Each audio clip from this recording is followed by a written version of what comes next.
توقعات برج الأسد. اربط طاقتك معايا بالفيديو واستقبل الطاقة بكل حب. شايفة ان في اشخاص هما دلوقتي على علاقة مع بعض لكن مش مرتاحين. شايفة ان في خوف وقلق، في تفكير، والعلاقة اوف وأون كتير.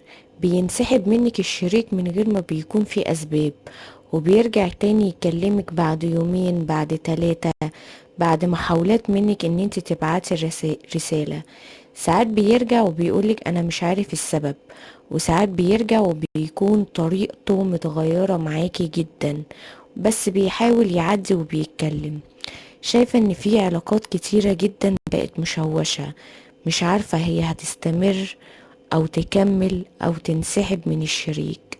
شايفة كمان ان الشريك فعلا ابتدى يبص على طرف تالت، ابتدى يبص على حياة تانية. وفي البعض منكم ابتدى يترفضوا من الاهل، يعني عندك الاهل رافض العلاقة، مش حابب العلاقة بينك وبين الشريك، فابتدى الشريك يتغير وينسحب منك.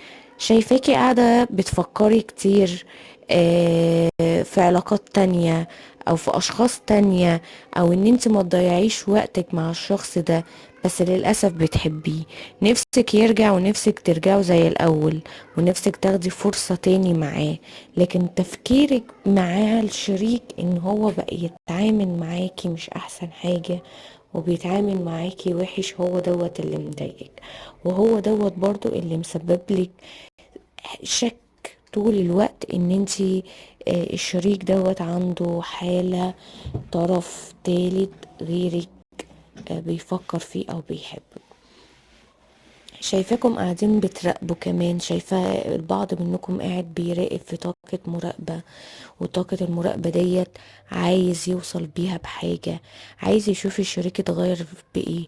وبالفعل في البعض منكم في خلال 48 ساعة هيوصل فعلا لطرف الخيط، ان الشريك ابتدى يشوف طرف تالت.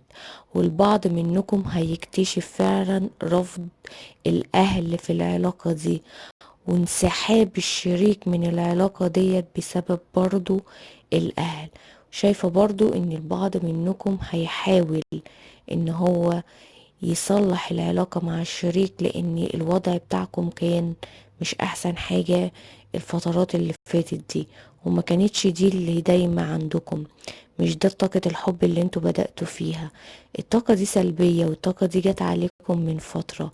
الطاقة دي دخلت حياتكم جديد، وابتدت تاخد منكم وقتكم، وابتدى الشريك فعلا يبعد يبعد يبعد يبعد.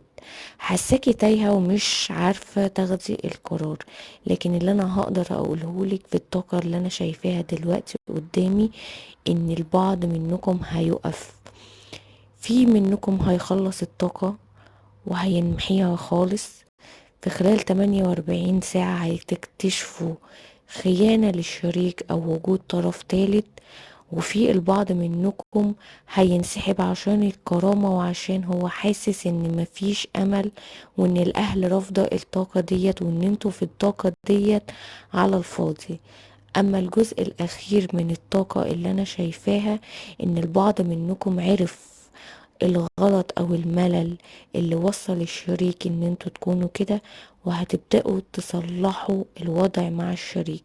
هتبدأوا تحسوا ان لازم الطاقة دي ما تفضلش كده، وان طاقة الشريك لازم نستمر فيها. الاشخاص اللي هتعرف الخيانة وهتنسحب، عايزة اقولك ان ده قرار لازم تاخديه، بس حقك هيرجع تاني. الشريك ده هيرجع ندمان ندم فظيع، وهيرجع يقولك في طاقة تانية سامحيني. لكن الطاقة اللي قدامي دلوقتي بتقول ان الشريك دوت ابتدى يفكر فعلا في الطرف التالت، عشان كده انت مش مرتاحة ومش حاسة ابدا بالراحة معاه. التغير اللي انت شايفاه ده حقيقي، الشخص ده عنده طرف تالت. التغير للأشخاص التانية اللي انت شايفاه، الشخص ده فعلا الأهل رافضينك. حاول كتير وما عرفش، وهيحاول تاني ومش هيعرف، البعض منكم فعلا لازم له انسحاب في الطاقة ديت عشان يحصل فيها جديد.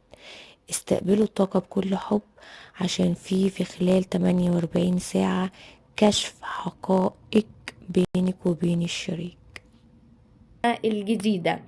استقبل يا دلو السنة 25 25 بأمور جديدة ليك.